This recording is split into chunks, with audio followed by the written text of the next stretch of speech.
안녕하세요. 이상튜브입니다.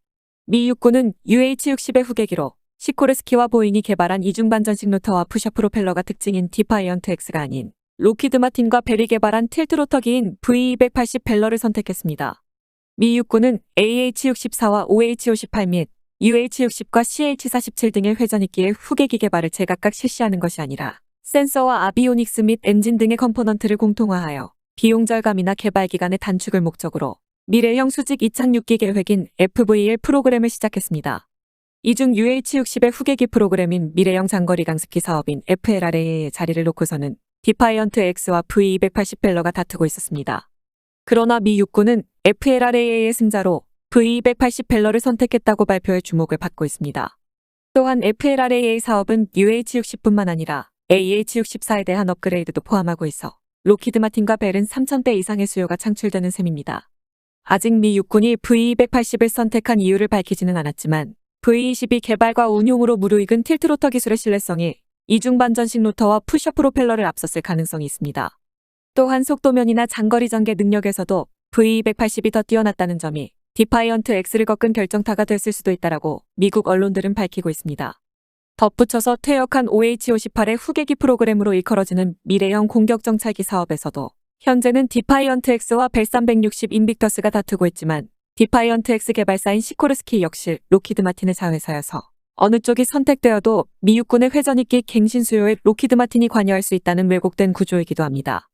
참고로 시코르스키와 보잉이 개발한 이중 반전식 로터와 푸셔 프로펠러가 특징인 디파이언트 X 사업에는 현재 이탈리아가 참여를 저울질하고 있습니다.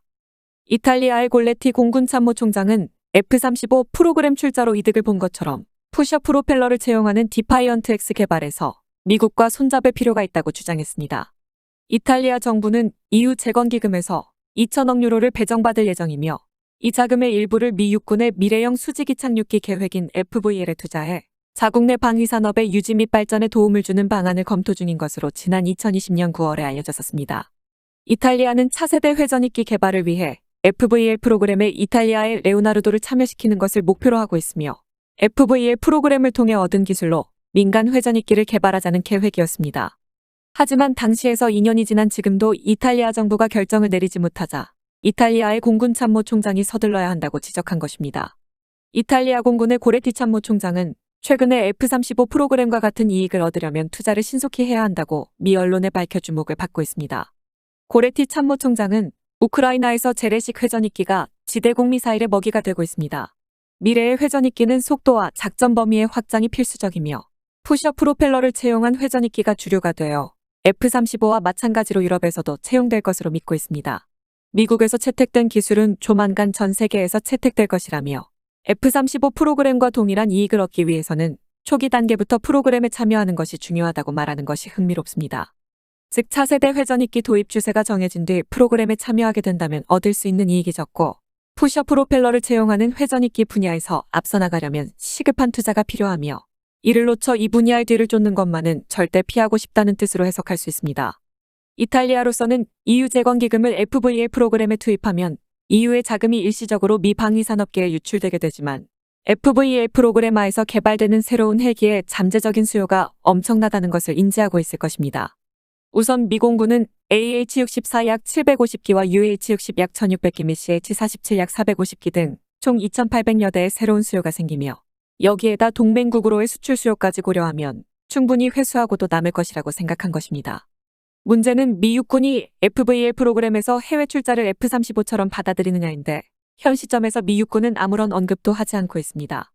그래서 미국의 기업인 이탈리아 레오나르도가 FVL 프로그램에 참여하고 있는 미 방위산업체와 손을 잡는 것이 만만치는 않지만 FVL 프로그램에 참가하고 있는 기업은 수가 한정되어 있기 때문에 해외 기업들의 참여 요청을 가장 빨리 이야기한 기업이라고도 할 수 있습니다.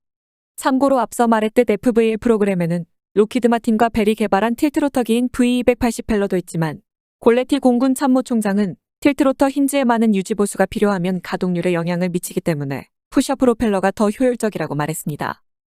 개인적으로는 우리나라도 노후한 블랙호크를 대체하기 위해 2040년까지 차세대 기동 헬기를 개발할 예정이어서 미국의 FVL 프로그램에 참여하여 새로운 헬기 기술을 접해볼 수 있는 기회를 가지는 것도 좋을 것이라 생각합니다. 현재 우리나라는 노후화된 UH-60 헬기를 퇴역시키고 차세대 기동헬기를 개발할 예정입니다. UH-60 헬기는 수명주기 도래시의 추후 차세대 기동헬기로 전환하고 UH-60 특수작전기는 별도의 성능 개량, 즉 국산 수리온 양산 완료 후 성능 개량을 추진키로 했다고 밝힌 것입니다. 이 중 가장 관심을 끈 것이 UH-60 헬기는 수명주기 도래시 추후 차세대 기동헬기로 전환하겠다는 대목이었습니다. 현재 군에서 운용 중인 UH-60 기동헬기의 수명이 다하면 차세대 기동헬기로 대체하겠다는 이야기입니다. 차세대 기동헬기 계획은 업체 차원에서 제기된 적은 있지만 정부 차원에서 결정하고 발표된 것은 이번이 처음이었습니다. 한국형 차세대 기동헬기의 구체적인 재원과 개발 목표 시한 및 개발 비용 등은 아직 결정되지 않았습니다. 또한 우리가 독자적으로 개발할지 아니면 수리온이나 LAH, LCH처럼 외국 업체의 도움을 받아 개발할지 등도 검토해봐야 한다는 것입니다. 일각에선 우리의 기술 수준과 10년 내 개발돼야 하는 시급성 등을 감안하면 카이가 개발을 주도하되 미국 등 외국 업체와의 협력이 불가피할 것으로 보고 있습니다. 실제로 정부와 군 당국은 미 육군이 2030년대를 목표로 의욕적으로 추진 중인 차세대 수직이 착륙기 개발을 모델로 차세대 기동헬기 개발을 추진할 계획인 것으로 알려졌습니다. 비행 방식은 두 개의 헬기 로터가 반대 방향으로 회전하는 이중반전 방식과 MV-22 오스프리처럼 수직으로 이륙한 뒤 프로펠러의 방향을 바꿔 비행하는 틸트로터 방식이 검토되고 있다고 합니다. 이에 따라 우리나라의 차세대 기동헬기 성능은 최대 속도 250노트의 이륙 중량 28,000파운드, 제자리 비행은 6,000피트 등의 수준이 될 것으로 전망되고 있습니다. 현재 UH-60의 최대 속도는 290km이고 국산 수리온의 최대 속도는 280km여서 시속 300km를 넘지 못하고 있습니다. 미국이 2018년 12월에 시제기를 선보인 SB-1 디파이언트는 무장병력 12명을 수송할 수 있고 최대 이륙 중량은 3만 파운드급입니다. 2019년 3월에 초도 비행을 했고 460km 이상의 빠른 속도로 비행이 가능합니다. V280 펠러는 최대 이륙 중량 3만 파운드급으로 무장병력 14명을 수송할 수 있습니다. V280 펠러는 오스프리 같은 틸트로터 방식이어서 최대 시속 550km 이상으로 속도가 매우 빠르다는 게 강점입니다. FLRAA는 2030년에 전력화 예정이며 매년 30대에서 60대가 생산될 예정입니다. 다른 하나는 차세대 공격정찰 헬기 사업으로 2018년부터 추진됐습니다. 2019년에 사업자로 벨과 보잉 및 시콜스키 등이 선정되었습니다. 시콜스키의 S97 레이더는 두 개 로터가 반대 방향으로 회전하는 동축반전 방식으로 비행하며 최대 시속은 440여 킬로미터입니다. 최대 8명의 병력이 탑승할 수 있고 기관포와 로켓탄으로 무장하고 있으며 SB-1 디파이언트보다 작지만 형태는 비슷합니다. 벨사는 스텔스 외형을 지닌 복자형 공격 헬기인 벨 360 인빅터스를 제안하고 있습니다.